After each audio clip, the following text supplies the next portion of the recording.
Hello, everybody, and welcome to Tour Pro Talks. And thank you so much for joining us today, whether you're watching us live at the moment or whether you're catching up later. I'm Genevieve White, copywriter and copy coach for the travel and tourism industry, and this is Tour Pro Talks, where we have conversations with people who are doing interesting things in the industry and who are doing them well. And my guest today is someone who I was enjoying chatting with so much. Before we started, I almost forgot to press the live button. We were talking about guinea pigs and eating guinea pigs because Riva's in Peru, but that's a whole conversation for another day. It's not the subject of this Tour Pro Talks. So first of all, can I welcome Riva to Tour Pro Talks? Welcome, Riva. Thank you so much. I'm so happy to be here. So a little bit about Riva, who is the managing director of Rocket Place. And if you haven't come across Rocket Place yet, just to give you a brief intro, it's a platform that's built specifically for independent travel advisors, creators, and niche travel entrepreneurs. And it's giving them the operational infrastructure to grow without losing the personal touch that made them special in the first place. And before Rocket Place, Riva spent years helping to scale SA Expeditions. So she's got a lot of experience and she's seen firsthand what it takes to build really exceptional client experiences while managing a lot of complexity behind the scenes as well. So hello to Riva. Hello to our wonderful audience. We've already got Stefan. Oh, he's in Zagreb, Croatia. I wish I was in Zagreb, Croatia today, Stefan. I hope you're having lots of fun. I think I know where you are. You're with Max today, aren't you, right? Welcome to all of the rest of our audience as well. And I'm going to begin by asking you a question because as you'll know, today we're talking about something that I know many of you will feel very strongly about, and that's what it means to be a small travel business right now and how that can be your greatest advantage rather than an obstacle. So I'm going to begin by asking you, is being small in travel a superpower or is it a struggle? Just tell us your thoughts in the comments. Feel free to add some extra comments on if you like, but we'd love to hear your thoughts. And also if you can tell us who you are and where you're watching from, that would be awesome as well. We've already got some people here. Hello, Hang, greetings. Hang, it's always sunny in Brighton. You're always telling us it's sunny in Brighton. Welcome. It's lovely to have you here. And hello, Hazel from Dublin as well. How are you? I hope it's sunny in Dublin as well. Okay, so let's get on with the conversation. Meanwhile, with Riva, audience, do feel free to add your comments and questions. Okay, so let's get down to the subject today, which is being small and the case for staying small. So maybe begin, Riva, by asking you, when did you stop seeing small as a limitation and start seeing it as an advantage? I love that question. And it's been so interesting working in travel for the last 15 years to see how this has really changed. I think even just from the pandemic, you've seen a big shift of people starting to look towards smaller niche experts for advice and being more skeptical of the big companies, feeling like they're probably just trying to sell them something. And that's a real change in the trend for consumers, right? So as a small travel advisor or small agency, this is your time to use that to your advantage and really drop into what's niche and special about you, because people are looking to connect with someone that truly understands them, someone that is really a true expert in what they're interested in, and they don't want the generic anymore. We're seeing that in so many different areas of pop culture and consumerism. So I think being small is actually a superpower these days, and people should tap into that and see the value in it as small business owners or entrepreneurs. Yeah. But why do you think that's happened? This shift. What's the reason for everyone suddenly getting a little bit tired and fatigued by big businesses? I think there's a lot to it, but one reason would be that the type of travel people are looking for is no longer the bucket list type of travel necessarily. They want something that's more meaningful. People are wanting to feel when they travel and be transformed and know that they are getting something valuable with their money and unique experiences. And that's not something you can get from necessarily a big company that might not fully understand you as an individual. So you start looking towards true experts in your interests that are you're going to feel more connected with, that you feel like are also truly on the ground and have that authentic firsthand experience. That, the days are gone where just the big fancy, New York address is what people need to feel secure to work with you. People are buying things off the internet all the time. People are purchasing from influencers that they follow, small micro influencers. So there's this real big change to needing like the big fancy billboard to have trust. And actually it's going the other way, where you could build more trust if you demonstrate that you're a true expert, that you have a strong, loyal community, and are someone that is genuine and sincere, right? Yeah, and that's heartening news, I think, for us all, because I'm not sure, I certainly can't afford an enormous billboard, and I'm not sure how many of the audience can either. And talking about our audience, there are many more comments and hellos and questions, so let's have a look and see what people are saying. Hi, Rory from Belfast, great to see you. Okay, this was in answer to the question I asked at the beginning about small being an obstacle or a superpower. Hazel says it's a bit of both. Small means personal and more freedom, but large generally has more budget. I prefer small. Yeah, I think the budget thing, that's maybe something we could maybe talk about later, because obviously I think that is the biggest obstacle for the small businesses, isn't it? Yes, Stefan's just saying he's with Max. Tomorrow, a course later this week. Oh, brilliant. It sounds like you are having a brilliant week. So envious, Stefan. Have fun. And Emmanuel says hi from Bordeaux. Hello, Emmanuel. And Mary is hello from Montpellier. Gosh, beautiful places you're all in. How lovely. Thanks so much for being with us today. Okay, so let's continue our conversation, Riva, for the moment, and do keep on adding your comments in here as well. So, so some of the things that small businesses can do that a large one simply can't, I think you've already touched on some of these things, Riva. So it's making that very personal connection. It's appealing to, it's that niching down. Maybe we could speak for a little bit about that whole niche aspect, because sometimes I think that's something that people have got questions about. Why is niche important, and maybe as well, how can people go about niching if it's something they haven't really done yet? I think that someone, as a business owner, you can look at who you are and what makes you excited, and what really you connect with. So in the niche markets, you see people really getting targeted. I mean, not just women's trips, but women's trips for singles or moms or no moms. You can get really narrow if you want. There's trips for adventure, for luxury, for pre and post cruises, trips based around fashion, wellness. I mean, the list goes on and on of how you can go deeper into a narrower niche and find a more loyal community that's looking to you for your specific expertise, instead of trying to go broad and be everything to everyone. Because as you mentioned, you don't have a big enough budget necessarily to compete with the big guys that are able to address all the different niches as a small entrepreneur. So, and you're going to be more authentic and more convincing and more of an expert if you're leaning into a niche that that you know a lot more about and that you are part of in a way. So that's one way to go.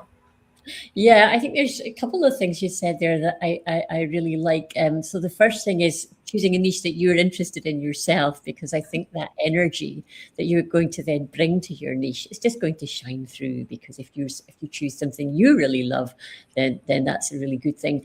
and it will shine through. Also, I think that idea of just like, you keep niching down. It's like that whole, what you said, like women travelers, or even like women over 50 travelers. Right.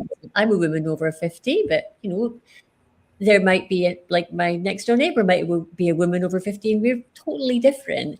I think it was recently I heard I think it was Mitch Bach doing a podcast, and he was speaking about how this amazingly narrow niche he'd heard. There's a travel operator that offers tours to women who have been twice divorced. Oh, interesting. See, Yeah. exactly.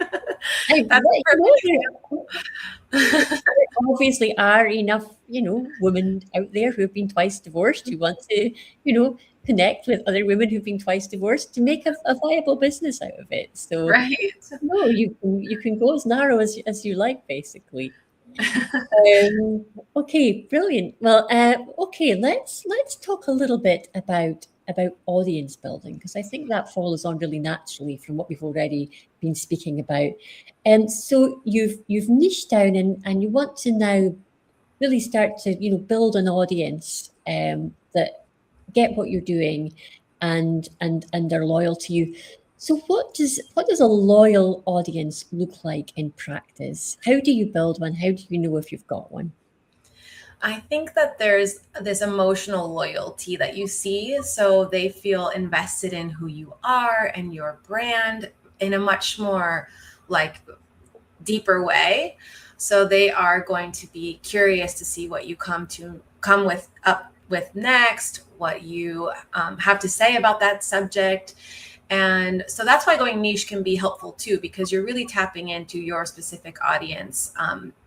And what happens is that they come back again and again. You have stronger referrals, and it kind of just builds naturally when you're when you're truly connecting with people and they are excited about what you're doing and what you have to say, and they're going to come back year after year and keep recommending you to their friends. And as a small entrepreneur, you can build those relationships more deeply and hone in on that with specific touch points that are built around personalization. So you're not doing anything generic to keep your audience invested. You're actually responding to them specifically, or calling upon a memory from a prior conversation with them, or even a prior trip, and you can get that detailed, and so that your audience feels really heard and seen, and they will continue to pay that back to you, really, by staying connected with you.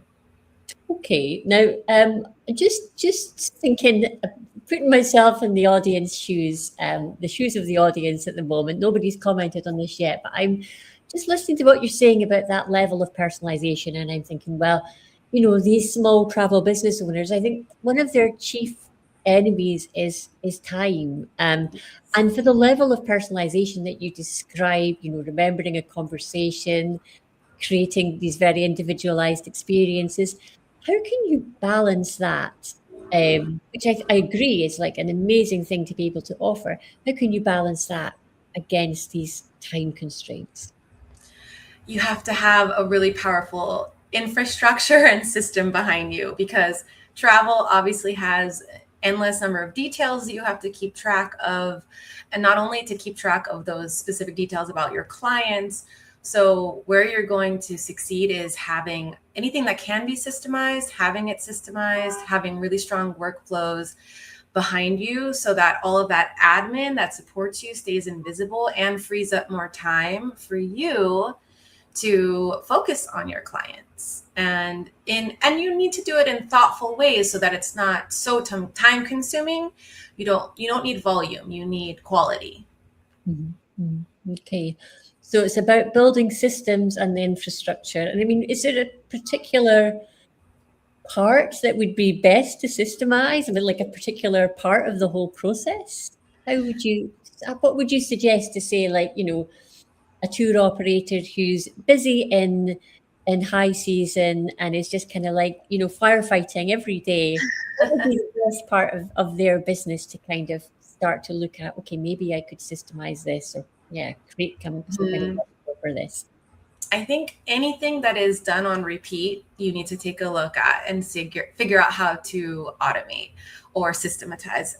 And that's truly what inspired Rocket Place, because I worked for 15 years in the travel industry, and grew from a very small business, scaling up, doing our best to maintain that personal touch that made us so special in the early days. Like I remember one time, our CEO happened to be in Lima when a client had a delayed flight in Lima, and it was right over Christmas, and the CEO invited them over for the holidays. I mean, those are things that you can only do when you're small. And so how do you maintain that as you grow? You need to keep time for those personal touches, and that means having the strong infrastructure behind you. So we built this infrastructure that is now Rocket Place that can plug into any small business or advisor's business, so that they stay their brand on the front, but this infrastructure helps anyone in the custom travel area do their work while keeping everything look seamless on the front, and they can grow and focus on their relationships and have everything else handled for them on the back end and in a way that they can trust. That was what was really so inspiring and exciting about building this infrastructure, because it's exactly for that purpose, so that you can focus on the client relationships, the fun part, the relationships, the trip design, all those things. Because I think the admin is exactly what trips people up as they start to scale, because it's daunting and complex. Mm-hmm. And Yeah. tedious. Yeah, and it makes sense. I think for most travel and tourism folk, they are people. So, that's a result of genius, to be working with the people, to be creating trips, designing things. So, yeah, creating systems for the things that are less fun, and maybe, a little bit harder seems like a really good idea. Now, here is Mary Alice Duff, and this is an acronym, and I'm dreadful with acronyms, so I have no idea what this means. Do you know what this means? Yeah, the SOPs. It's about having like standard operating procedures in place that are, so that anything that's repeated or repeatable is you don't have to think about it every time it happens. You have a practice in place with a good workflow to make it seamless and stay invisible. Yeah, I should know what that is, but I didn't. But yeah, absolutely. Perfect sense. I think just an example I could give from my own experience of this was, I used to, when somebody wanted to book a call with me, we'd have like a little bit of back and forth. When would suit you? Would Tuesday morning suit you? Oh no, I can't do that. And then it was absolutely, it sounds so obvious, and probably the audience are like, oh, I've had this for years. But like just getting a calendar and getting like an automated like calendar thing set up, it just can't believe how much time it saved me. Thank you. Absolutely no need to apologize. That is completely on me, not knowing my acronyms. Okay, now here's a comment from Rory. I'll read it out because it's a little bit longer, just for the people who might be listening. The tours in Belfast can be quite emotional, and small is ideal for me. Big companies go by certain areas so fast, and as a guide, I feel the client isn't really getting the value. My tours are personal, and for me, the first point of contact with my client is the beginning of a trustworthy experience. Reaching out to these customers can be tricky at times, but referrals are great, but open to other ideas. Great to be here. Oh, it's great to have you here, Rory, and thank you very much for the comment as well. I'm guessing there's like a kind of question embedded in here, in that he's maybe looking for advice about reaching out to customers because he's getting referrals, which is fantastic. Rory obviously says you're great at what you do, but you're open to other ideas for getting new customers on board. Any thoughts there, Riva? There's a lot of simple things that people can do to stay top of mind for their customers, like creating an email list that they can send periodic emails to about what they're up to. And that just keeps anyone that traveled with you before is going to be probably curious to hear what you're up to, and it brings up fond memories. So you can play with the content or the experiences that you're making already, and just put them into life in a newsletter.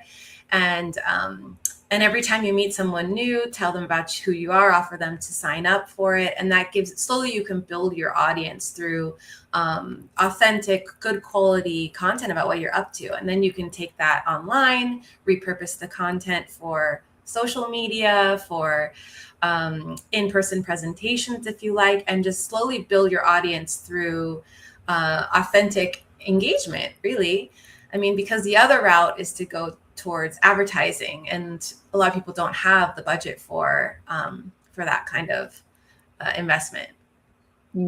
Yeah. I'm completely with you on the emails. I'm a big fan of email marketing and the power of an email list. Rory, I'm very happy to speak to you about this later if you want as well, because I'm a big fan of emails, and we could maybe share some resources that might help you if you're looking to get started with an email list.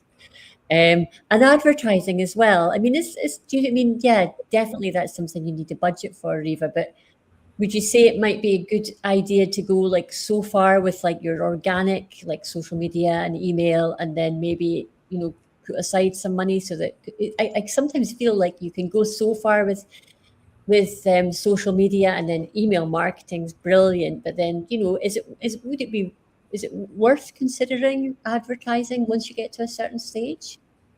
Yeah, I mean, definitely to build your audience further too, because you can take those client lists that you have, you can work with social media or even Google or Bing to spread out an ad to similar audiences. That's one way to start. It can be daunting to compete with the big guys for keywords with Google, but you can start with small ads geared towards your particular audience and see how that helps you grow further as well. Mm-hmm. Yeah, I think that's really good advice. Okay, let's talk a little. Now I want to talk a little bit about mindset, because I feel that's a huge thing, and I feel sometimes people, it's just people think, oh, I can't do that because I'm not, who am I to do this, and who am I to say I can do this, and people sometimes really get in their own way. Now, this isn't. I mean, I think that the title of this session is "Small is Mighty," so I'm all for small businesses, but it's not about not scaling, is it, Riva? Because there's a difference. You can be small and keep all the good things about being small, but you can still scale and you can still make more money and get. Absolutely. That's what it's about, isn't it? We're not Yes. money at the end of the day. So maybe you could tell us a little bit about. I mean, do you think there's like common mindset blocks that you come across in independent businesses?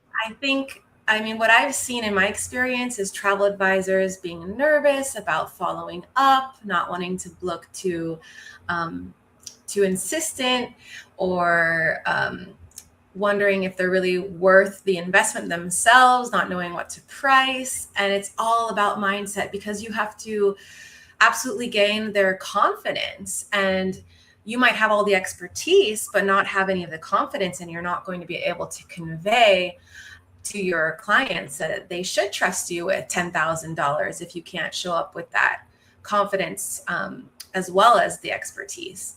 And one way to show, or I wanted to say that one way to reconsider, to build yourself up and realize the power that you have, is to consider that people are willing to pay for expertise across so many areas of their lives. Look at finances, legal help.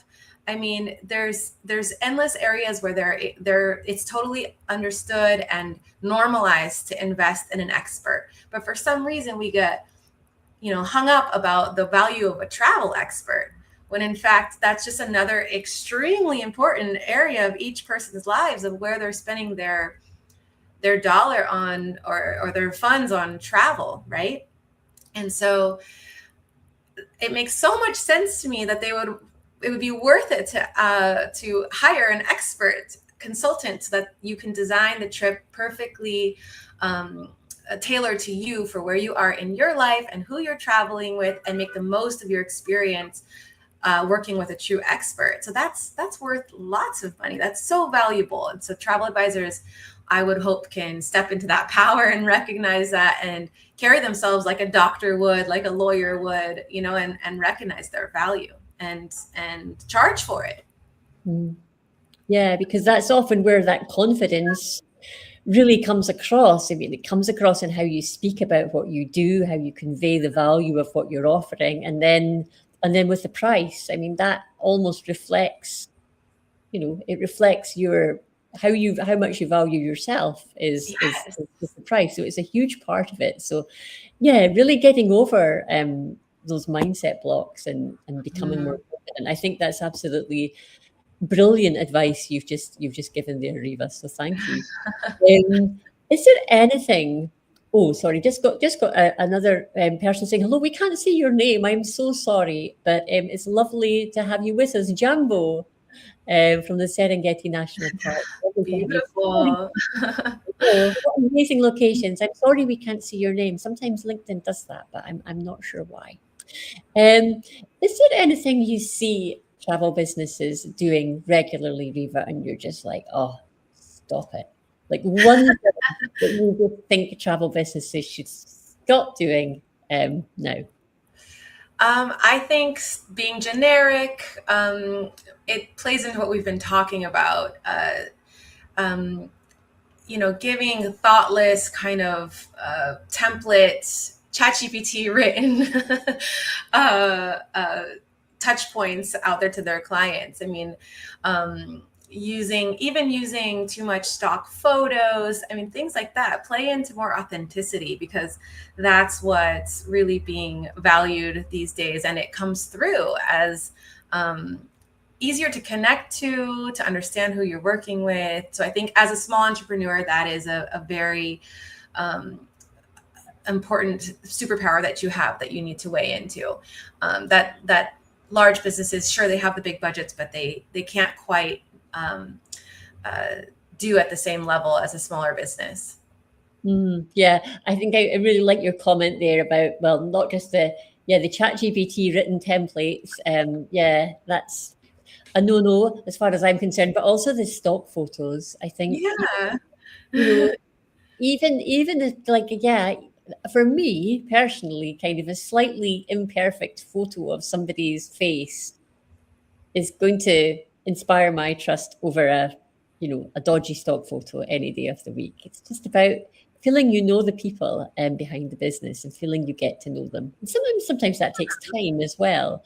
And I think maybe that's something we've spoken a lot about, trust building over this conversation, Riva. And I think you've mentioned a couple of ways of how people might not build trust very effectively. What can we do as small travel businesses to win trust and build credibility as well?